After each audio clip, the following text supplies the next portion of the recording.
Tatarcha Qur'an tafsirlarindən qissalar. Al-Imran surəsinin indirilüyü turunda.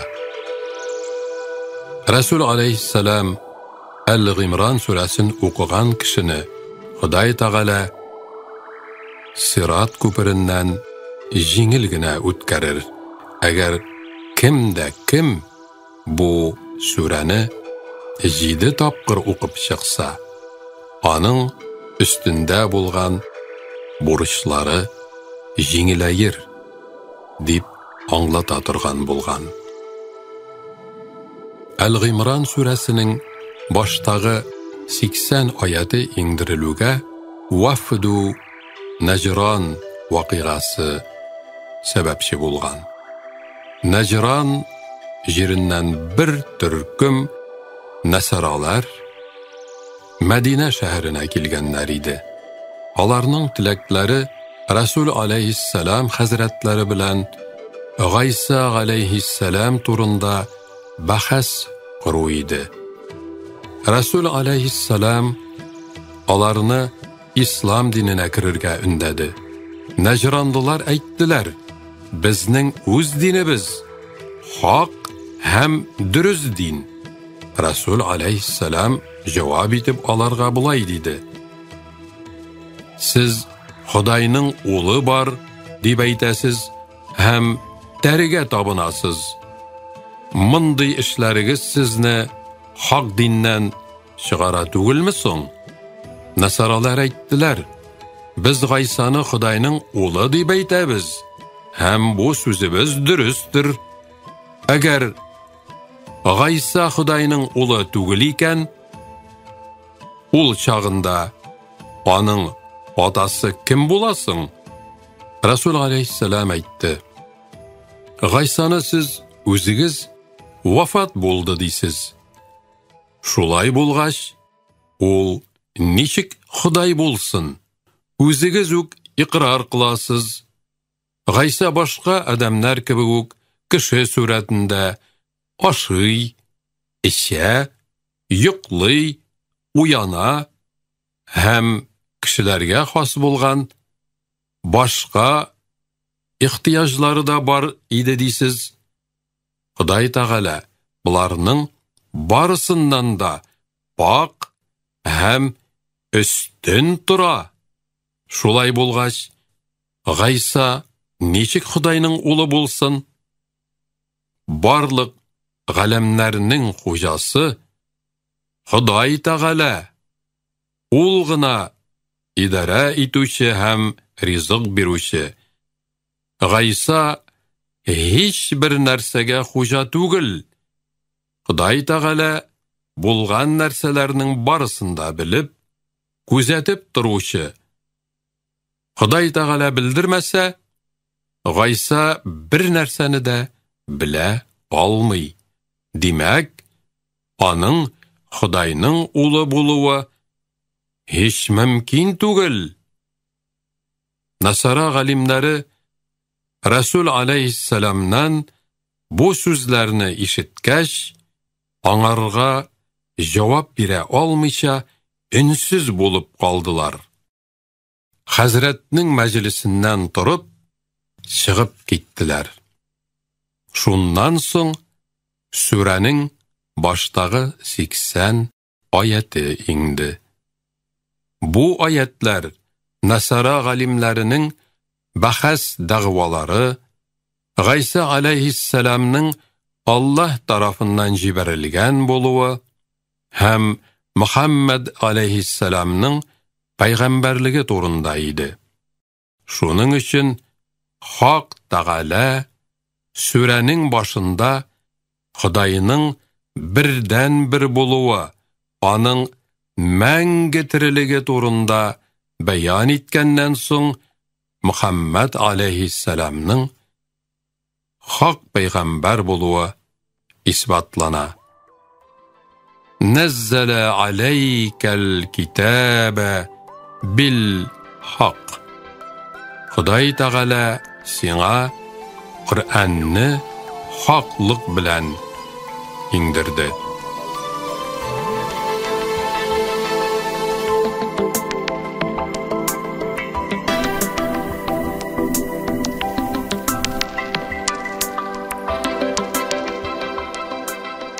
Hazreti Meryem'nin doğuğu turunda rivayet. Hazreti Meryem'nin atası Gimran, Süleyman peygamber nesilinden bulgan bir izgi kişi idi. Hanna isimli hatını var idi. Hanna'nın kız tuğanı Zekeriya aleyhisselam'nın hatını idi. Bir günni Hanna Beytül Maqdis'e geldi.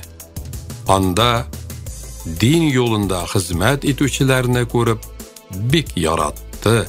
Eğer Huday Teala mina bir ir bala birse, şuşu Beytül Maqdis'e alıp gelir idim, dip көңілінен ойлап қойды.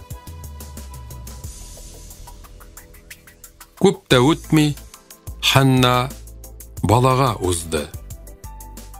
Қарынымдағы баламны Худай Тағала yolunda хизмәт етуші етіп, мұхаррар қылдым деп, нәзір әйтті. Элеккеге халықларда шундай бір ғадет болған. Атасы яки анасы, улыбыз Худай Тағала yolunda хизмәт итәр деп нәзір әйткәннәр. Андый бала ата-ана хизмәтеннән азат ителгән һәм мәчетләрдә Худай Тәгаләгә гыйбадат кылу белән генә мәшгуль булган.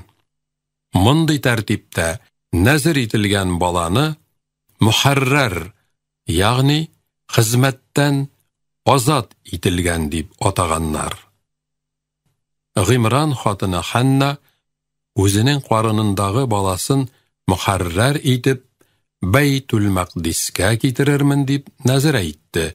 Әмма аның карынындагы баласы кыз бала Хәзрәти Мәрьям иде.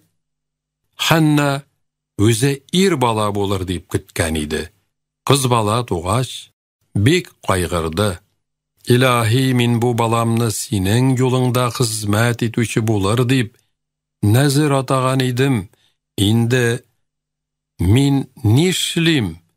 Кыз баланы дөньяга китердем дип Раббысыннан ярдәм сорап ялварды. Худай Тәгалә аңарга мәрхәмәт итеп ир бала урынына кыз баласын кабул итте.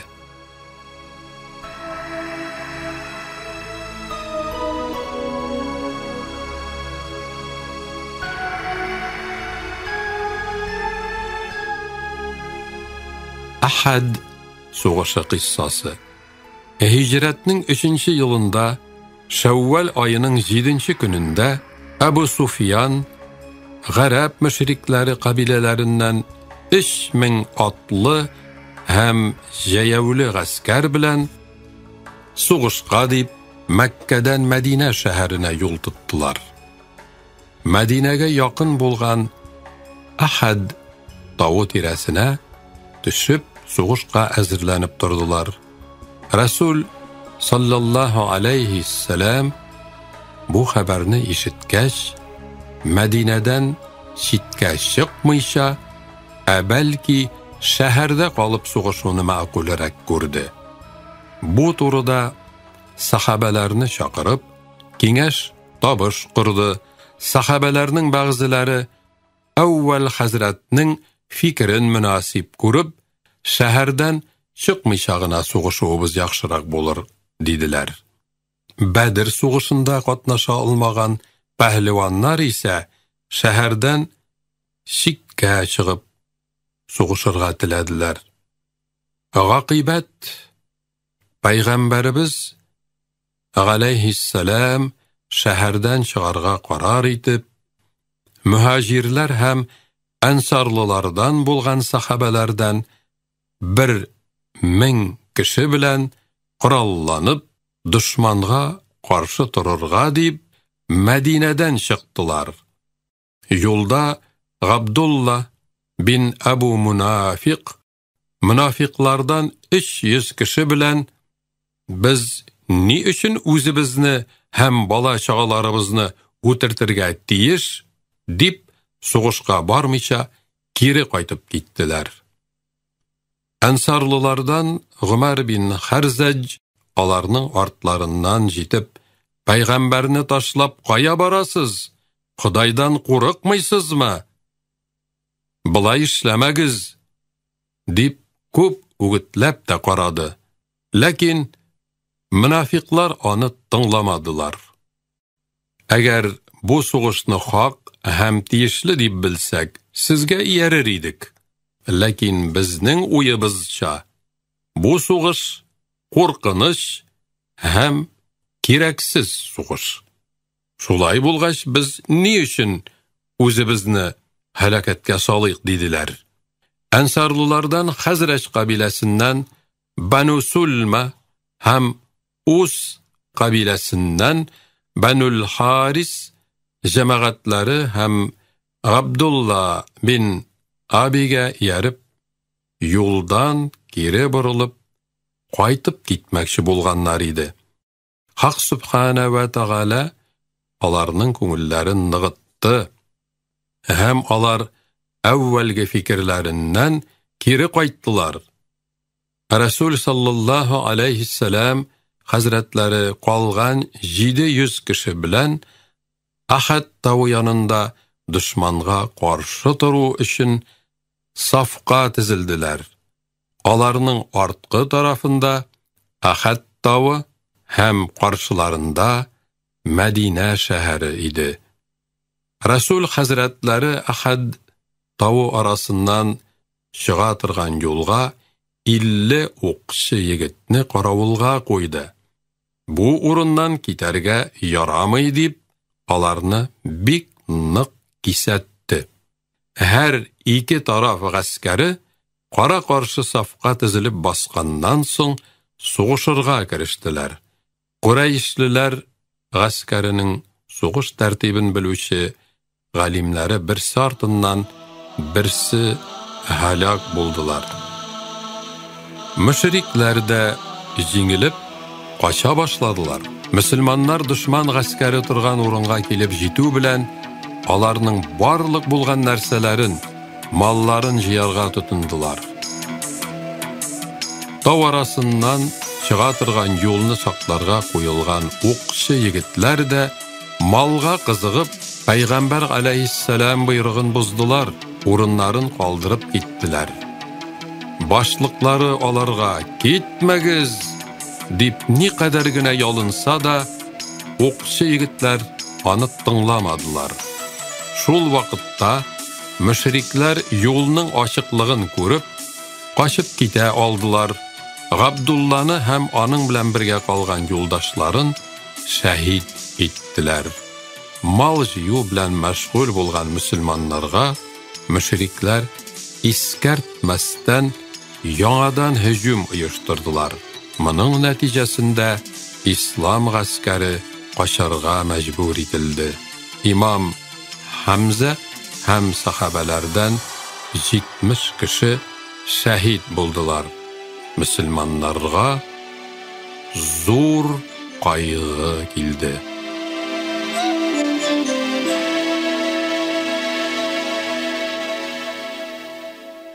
Кәгъбәтуллаһның ачкычы турында. Мәккәне фатих иткән көндә Расул саллаллаһу алейһиссәлам хәзрәтләре Кәгъбәтуллаһның ачкычын бирүләрен таләп итте.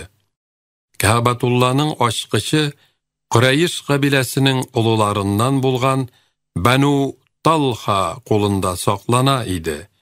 Талханың улы Усман ачкычны анасыннан алып, Расул алейһиссәламгә китереп бирде. Әүвәл хәзрәт ачкычны Усман кулыннан алмакчы булып, мубарак кулларын сузганда, хәзрәте Габбас торып: "Я Расулуллаһ, Зәмзәм куйысын минем карамакка тапшырганыгыз кебек, хаҗиплекне, ягъни Кәгъбәнең ачкычын саклауны да миңа ышанып тапшырсагыз иде", диде.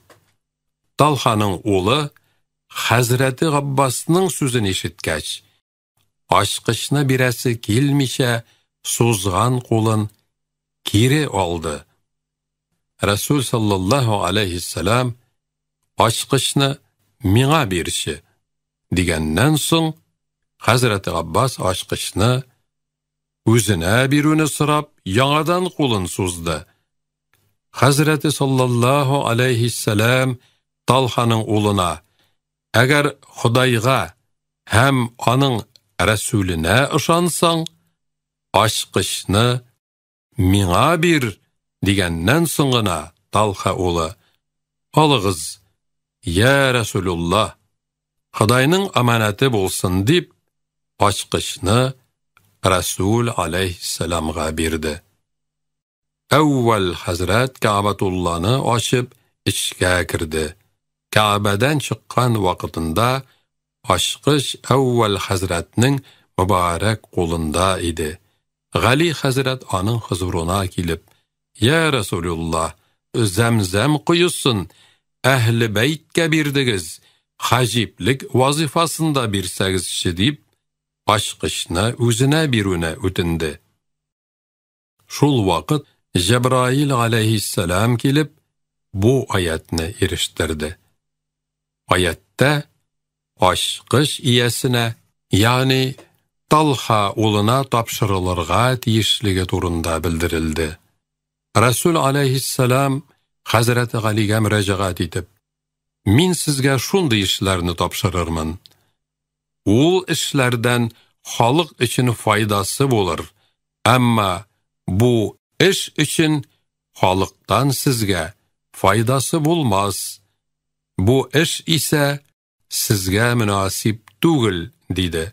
Soňdan Peygamber aleyhisselam Ka'ba açqışyn Talha oğlu Osman'a suzup, "Alygyz bu açqışny, ey Talha ullary, sizden any birewde almaz, alsa da zalimgine alır" dedi. Osman bin Talha Resul aleyhisselamның ruhsatyn alıp, Ka'batullah açqışyn özüniň qarindaşy Shiba bin Talhaga tapşırdı. Bugünkü günge kadar Ka'ba açqışı Shiba'nın varislari qolunda saklana.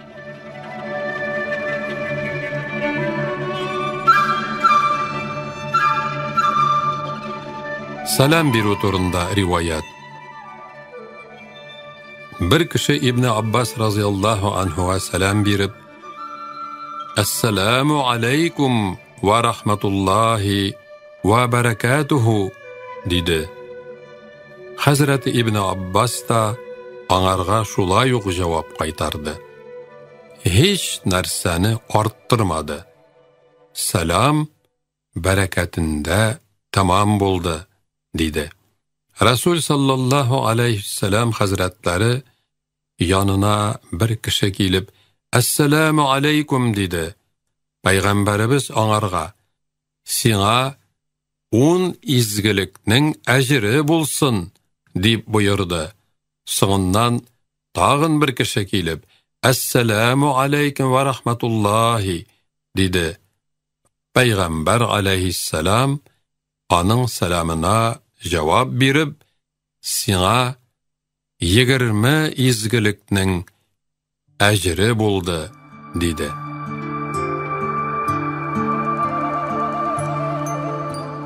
İyilikli amel turunda. İbrahim aleyhisselam zamanında açlık buldu. İbrahim aleyhisselam iyilikten bik yumart hem iyilikli kişi bulganga göre anın yanına aşarga sırap her taraftan açlıktan intikken kişiler kileydi. Hazreti İbrahim birawni de boş jibermeydi. Şul ravuşça ol ambarlarında bulgan açlıkны halykka bileşip bitirdi. Özünde bir nersede qalmagaç Hazreti İbrahim özünün Misirdağı dostuna açlık sırap bir neçe düyesin jiberdi. Dostu, bizning özübizde de açlık. Eğer İbrahim özü üçün sıragan bolsa, бирер дә идек. Кешеләргә өләшү өчен булгач, без бирә алмыйбыз, дип ашлык бирмичә, дөяләрне буш килеш кайтарып җибәрде. Хәзрәте Ибраһимның хезмәтчеләре дөяләрне буш хәлдә шәһәргә алып керергә уялып, капчыкларга ком тутырып, аларны дөяләргә төяделәр.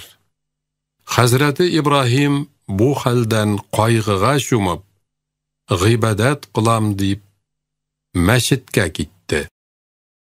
Хатыны Сара йокысыннан уянып, тулы капчыкларны күргәч, шатланып, бер капчыкны шиште һәм бик матур бодай онын күрде. Тиз генә икмәкне пешереп, гаиләсен тукландырды, фақирләргә дә өләште. Ибраһим алейхиссалам икмәк исен сизеп, мәчеттән өенә кайтты һәм бу ризык кайдан килде дип сорагач, Мисырдагы дустыңнан килде дип җавап бирделәр.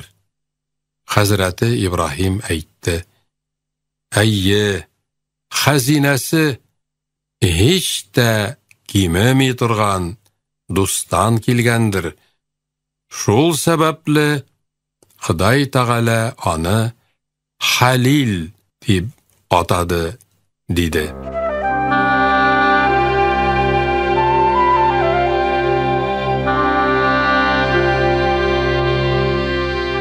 Гайсаның күккә ашуы.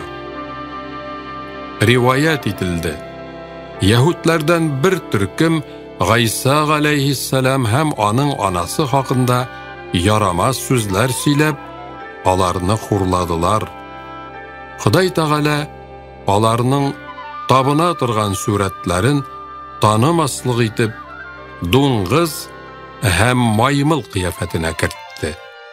Яһудлар Хәзрәте Гайса алейхиссаламны үтерергә карар иттеләр. Ходай Тәгалә аларның бу кара эшләре турында Хәзрәте Гайсага белдерде һәм аңарга күккә күтәреләчәге турында хәбәр бирде. Гайса алейхиссалам үзенең фикердәшләренә әйтте: "Сезнең кайсыгыз минем сүрәтемә кирип, минем урынга асып үтерелергә риза булса, ул җәннәткә кирер", диде. Берсе риза булды. Хак Тәгалә аны Хәзрәте Гайса сүрәтенә кертте. Кафирләр Гайса дип уйлап, аны дарга астылар. Ходай Тәгалә үз кудрәте белән Гайсаны күккә ашырды.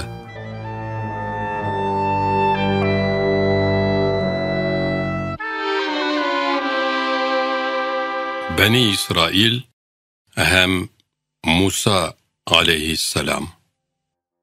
Бәни Исраил һәм Муса алейхиссалам Тия сахрасында 6 фарсах үлчәмендәге җирдә адашып 40 ел йөрделәр. Һәр көн иртән торып чыгып китәләр дә кичкә кадәр йөриләр һәм акшам вакыты җиткәч тагын иртә белән киткән урыннарына килеп чыгалар иде. Көндезен аларның башлары өстендә болыт күләгә булып тора иде. Кич белән нурдан бер багана пәйда булып, аларга яктылык бирә иде. Аларның ашый торган ризыклары күктән төшкән мән һәм сәлвә иде. Сулары Муса алейхиссалам китергән таштан чыга иде. Хәзрәте Юшык берлә этеннән башка 20 yaşına erişkenlerinin hemmesi şul sahrada yürgen çaklarında vafat buldular. Biz Jabbarlar qariyasına kirmibiz digenlerinin barısı da İriha qariyasına kire olmadılar. Tiyye sahrasında vafat buldular. 40 yıl vakit uzgandan soň Musa aleyhisselam alarının isen qalganları hem balaları bilen İriha qariyasına barıp anı özlerine boysundurdular.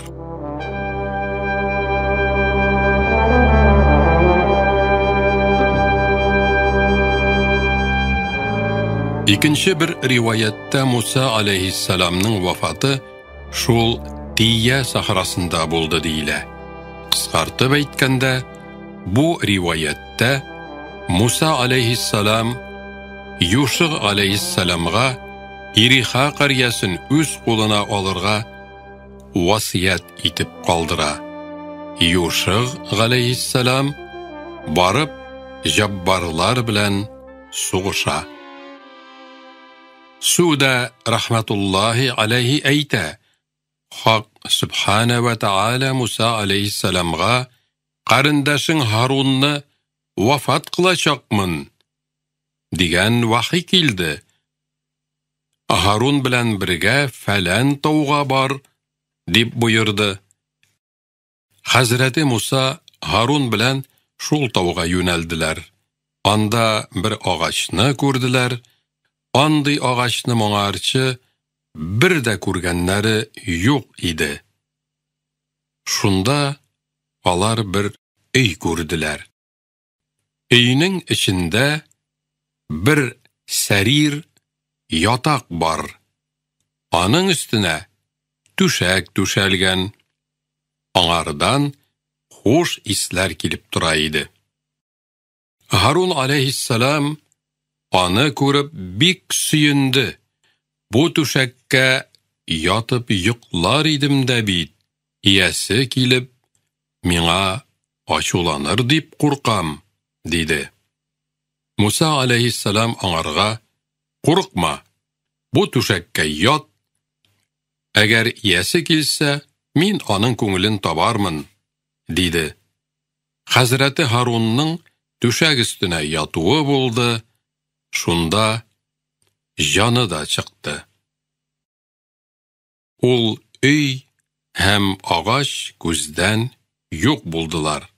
Musa aleyhisselam yalgızıgına İsrailliler yanına qaytqaş, Harun'a hüsütle gitip, anı özün ötürgensindir, dip Musa aleyhisselam'ı gayıplediler. Sondan Musa aleyhisselam dua kılıp, Huday Tağala'dan soradı. Ol düşelgen yatak yaňadan peyda bulup, anın üstünde Harun'ның ölü gövdesin kurgeç, İsrailliler Musa aleyhisselam'a ışandılar.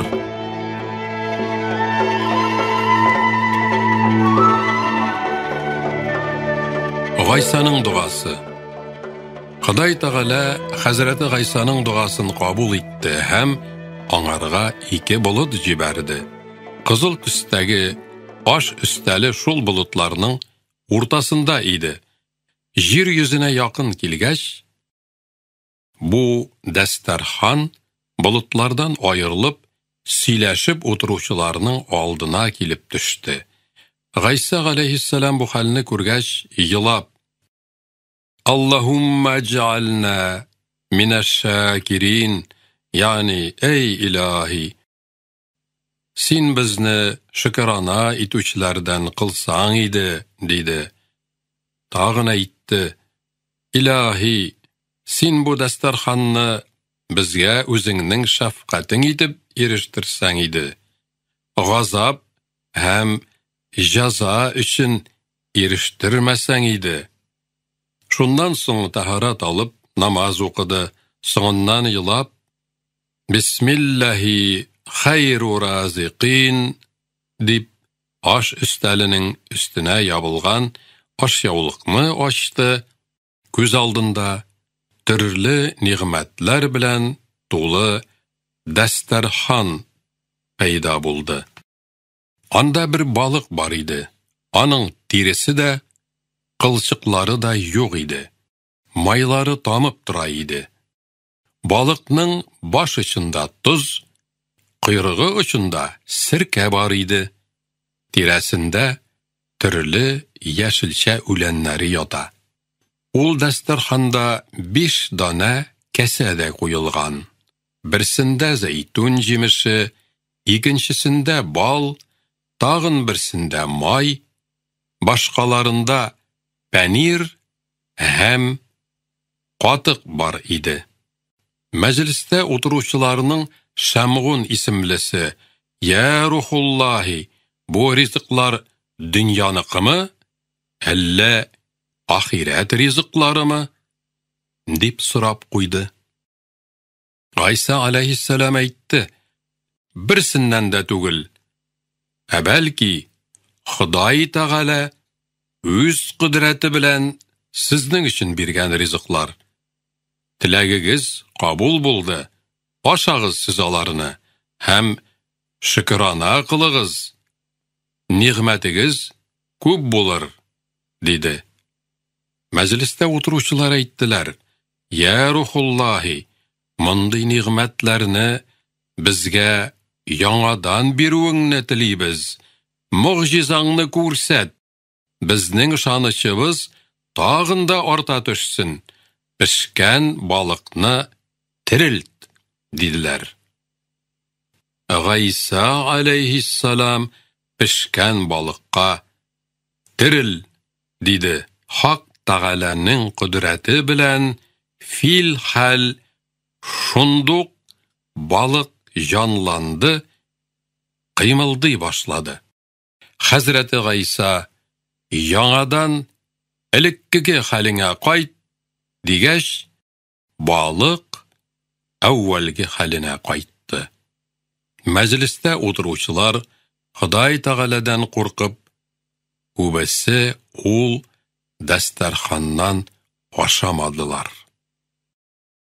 Гайса алейхиссалам: "Фақирләр, мискиннәр һәм сырхаулар, бу дәстәрханнан теләгәнчә ашасыннар. Бу аларга Худайның бүләгедер һәм шифасыдыр. Башка кешеләргә бәладыр." 1300 кеше ул дәстәрханнан ашадылар, әмма ризык һич кимемәде. Бу нигъмәтләрне ашаган фақирләр соңыннан байыдылар, сырхаулар сәламәтләнделәр.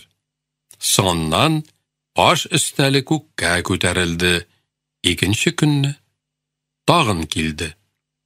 Фақирләр һәм байлар барысы да ашадылар. 40 көнгәчә аш өстәле һәр көн килде. Хак Тәгаләдән Хәзрәте Гайсага вахи килде. Ул аш өстәленнән байлар ашамасыннар, фақирләр генә ашасыннар. Әмма байлар күңеленә бу сүзләр хуш килмәде. Алар бу аш өстәле турында "Сихрле бу", диделәр һәм соңыннан өстәл килмәс булды. Бу мугъҗизалы эшкә шик-шөбһә белдергән кешеләрне Хак Тәгалә дуңгыз сүрәтенә кертте. 3 көн шул кыяфәттә йөргәннән соң алар һәлак булдылар.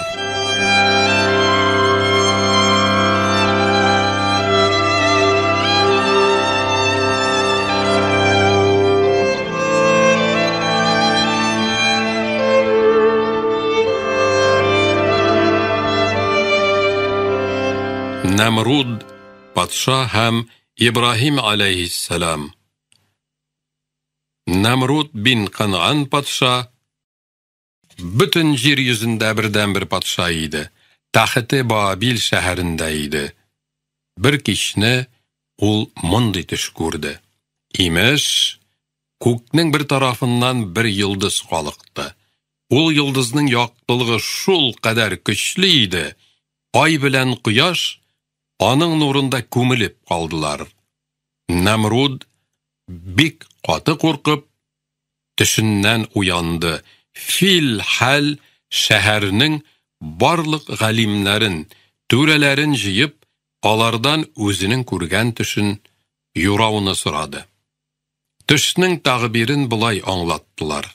Бабил вилаятында бер изге, бәхетле ир бала дөньяга килер, ул барлык галәмгә нур чәчәр. Син үзең дә, мәмләкәтең халкы да шул углан кулыннан һәлак булырлар. Дәүләтеңнең бетүенә шул углан сәбәпче булыр. Ул угланның яралгысы хәзергә атасыннан анасының карынына күчкәне юк диделәр. Шуннан соң Намруд патшаның фәрманы белән Бабил вилаятында ни кадәр ирле, хатынлы кешеләр булса, шуларны бер-берләреннән айырдылар.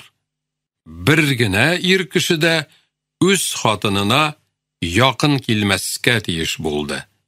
Бу буйрыкның үтәлешен күзәтеп тору өчен өй сайын каравылчы куйдылар. Хатыны белән сөхбәтләшкән иргә үлем җәзасы биреләчәк дип, халыкны кисәтеп куйдылар. Намрудның үзенә якын хезмәтчеләреннән булган Азар исемле кеше каравылчыдан качып кына хатыны Әдинә белән якынлык кылды. Хатыны йөкле булды. Шул көннең иртәгесен каһиннәр, күрәзәчеләр Намрудка хәбәр бирделәр. Бүген кичен әлеге бала анасы карынына күчте диделәр. Моны ишеткәч, Намруд бик ачуланды. Барлык йөкле хатыннарны барлап чыгарга һәм саклап тору өчен махсус сакчылар билгеләргә кушты. Әгәр ир бала тапсалар, ул баланы тугач та үтерергә кушылды. Йөкле хатыннарны тикшергәндә Хәзрәти Ибраһимның анасында йөклелек әсәре беленмәгәч, аңарга сакчы куелмады. Шуннан соң аңа һичкем илтифат итмәде. Бала туарга якынлашкач, Әдинә, ир бала дөньяга килсә, Намрудның кешеләре бала тавышын ишетерләр дә, баламны үтерерләр дип курыкты. Шул сәбәпле халыктан качып кына шәһәрдән читтәрәк бер тау куышына барып, Хәзрәти Ибраһимны шунда дөньяга китерде. Һәм шул тау куышында аны тәрбияли иде. Үзе шәһәргә кайтканда, баласын шунда калдырып, тау куышының тишеген ташлар белән каплап китә иде. Әзәр хатынының йөкле икәнлеген белә иде. Йөгең ничек булды дип сорагач, хатыны: мин Намруд сакчыларыннан курыкканым өчен шәһәрдән чыгып, баламны тау куышында тудырдым. Балам вафат булды. Шунда ук күмеп тә калдырдым, дип җавап бирде. Хәзрәти Ибраһимның анасы бер көнне тау куышына килгәч, баласының үз бармакларын имеп ятуын күрде. Аның бер бармагыннан сөт, икенчесеннән бал килә иде. Хак Тәгаләнең кудрәте белән Ибраһим бер көндә башка балаларның бер айда үскәне кадәр үсә иде. 7 яшенә кадәр ул шул мәгарәдә яшәде. Соңыннан анасы аның турында ире Азарга сөйләп бирде. Азар Хәзрәти Ибраһимны күргәч бик яратты. Аны шәһәргә алып кайтырга кушты. Ахшам вакыты иде. Анасы Hazreti İbrahimni mağaradan alıp çıktı. Tağ yanında düyeler hem qo'y kütüleri utlab yürü idi. Hazreti İbrahim, bular nerseler deyip anasından soradı. Anası her qaysının isimlerin hem nindi jinisten buluların beyan etti. Hazreti İbrahim aytdı, bu can iyelerinin terbiyesisi bulurga deyiştir iş. Digeç anası, eyyi, her caniyesinin hocası, bari tüçisi var, deyip cevap verdi. Hazreti İbrahim bu sözünü işitkeş. Alay bulsa, minim perverdigarım, Xudayım kimsin? Dedi. Anası aytdı, senin hem bizning perverdigarimiz Namrud podsha, dedi. Hazreti İbrahim, Namrudning Xudoyi kim? Deb so'ragach, anası anarga aşulandı. Mınday qo'rqinish so'zlarni siylama, oğlum, dedi. O zamanda birovlar quyoshga, ikinchilari oyga, hem yulduzlarga, qay birovlar sinlarga tapınalar idi. Bir türküm xalq ise Namrudni Xudoy deb anarga ibadat qılalar idi. Hazreti İbrahim anası bilen şehirge yol tuttular.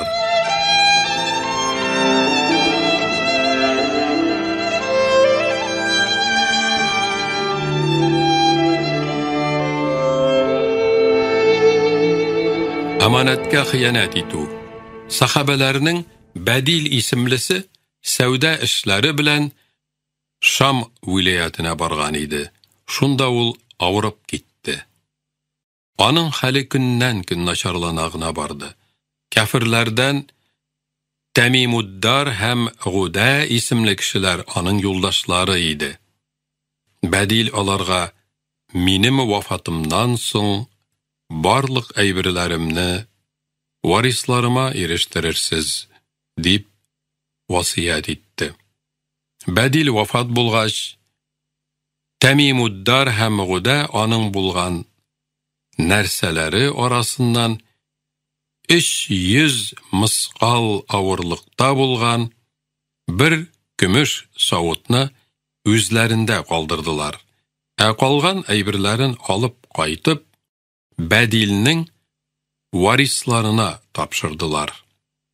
Badilning cemaati eybirler arasından bir yazılı kağazni taptı. Ol kağazga Badil özünde bulgan nerselerinin barısında birem yazıp koygan idi. Şol yazıda gümüş savut turunda da aytilgan idi. Badilning varislari gümüş savutni tapmagaç, Guda hem Temimuddardan ol savut qayda deb so'radılar. Alar ise biz bilmeybiz. Atiyigizning bizga aytgani yo'q. Onun bizga qoldirgan aybirlari bari shulargina dediler.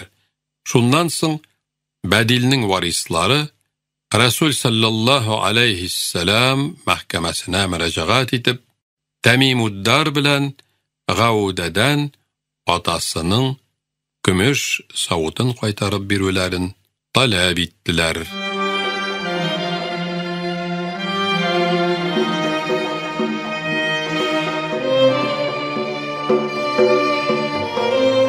Efek, yala yağı kıssası.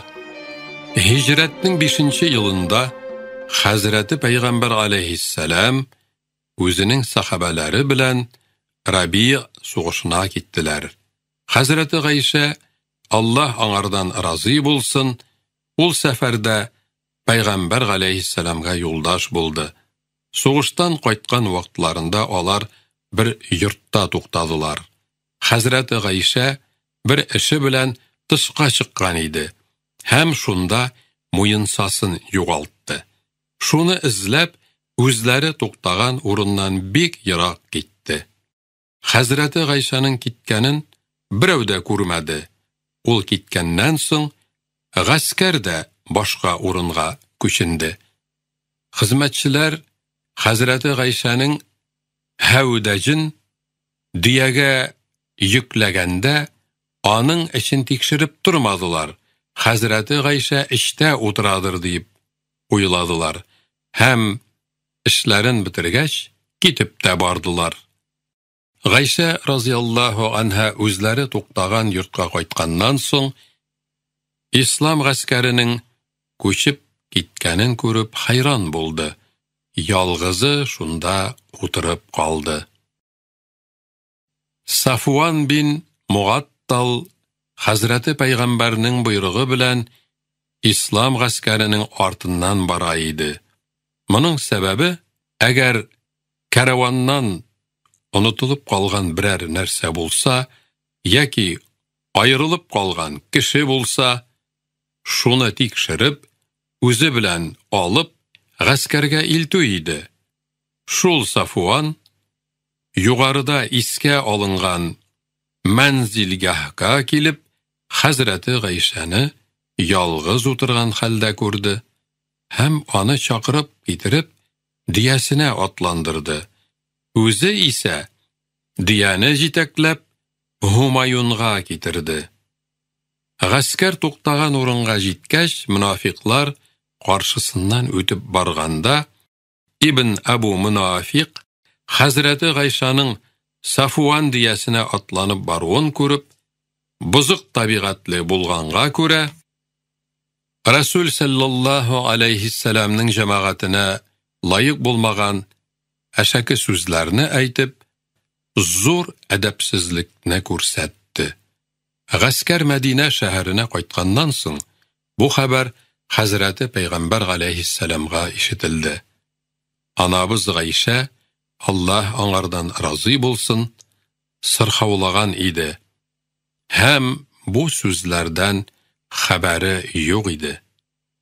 Хәзрәте Пәйгамбәрнең үзенә илтифат итмәвен күргәч, аңардан рөхсәт сорап, атасы Әбу Бәкр Сиддиқның, Аллаһ аңардан разый булсын, өенә берничә көн тору өчен кайткан иде. Шунда аңарга бу сүзләрне җиткерделәр. Аларны ишетеп, Хәзрәте Гайшаның сырхавы тагын да көчәйде. Кичен, көндезен елап уздыра иде. Расул саллаллаһу алейхиссалам Хәзрәте Гайша турында мөхтәрәм аналар шурасыннан сорашып белде. Аларның һәр кайсы Хәзрәте Гайшаның пак һәм саф күңелле, тугрылыклы хатын булуын расладылар.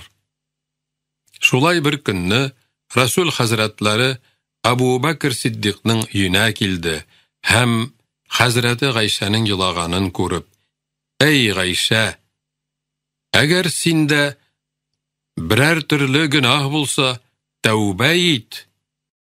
Ходай Тәгаләдән кичерүне сора», диде. Хәзрәте Гайша бик нык ачуланып һәм каушап булай диде. Дошманнар безнең турыда сүз тараттылар. Инде мин нәрсә генә әйтсәм дә, халык минем сүземә ышанмас. Мин монда Юсуф алейхиссаламның әйткән сүзләрен искәртеп үтәсем килә. Сабырлык ул гүзәл нәрсә. Аллаһы Тәгалә сабыр итә белүчеләргә ярдәмен ирештерер дигән.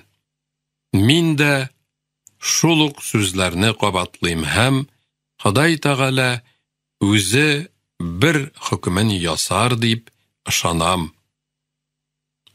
Гайша, Аллаһ аңардан разый булсын, шул вакытта Яқуб алейхиссалам сүзләре белән диясе урында Юсуф алейхиссалам әйткән сүзне дип әйттем дип исенә төшерә торган булган.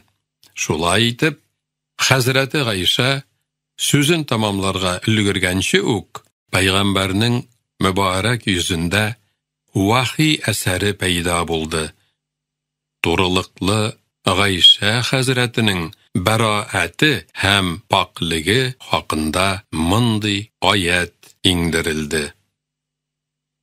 Инналлазина جاءوا بالإفق عصبة منكم لا تحسبوه شرا لكم بل هو خير لكم لكل أمر منهم ما اكتسب من الإثم والذي تولى كبراه منهم له عذاب عظيم.